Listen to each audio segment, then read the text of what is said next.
My favourite story in this week's New Look Anglo-Celt Compact is a double-page spread by Damian McCarney on the upcoming marriage equality referendum, in which we have a neutral piece from the referendum commission explaining exactly what is being asked of the electorate and what the implications are for a yes and a no vote.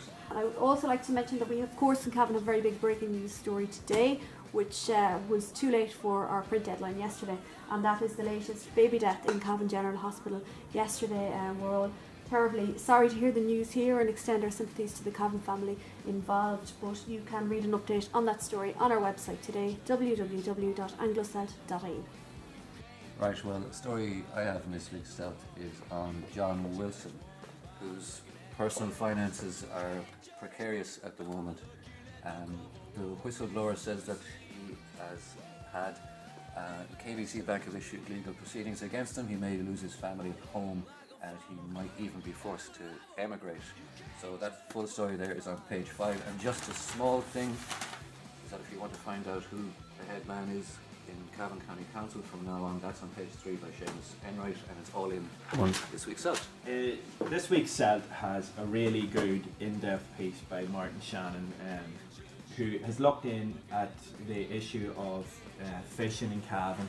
Now, that sounds a bit boring maybe, but I know from anecdotally some people believe that there is maybe an issue with Eastern Europeans taking too many fish out of breaching regulations that govern the amount of fish you can catch, what you can release, how many pikes you can take.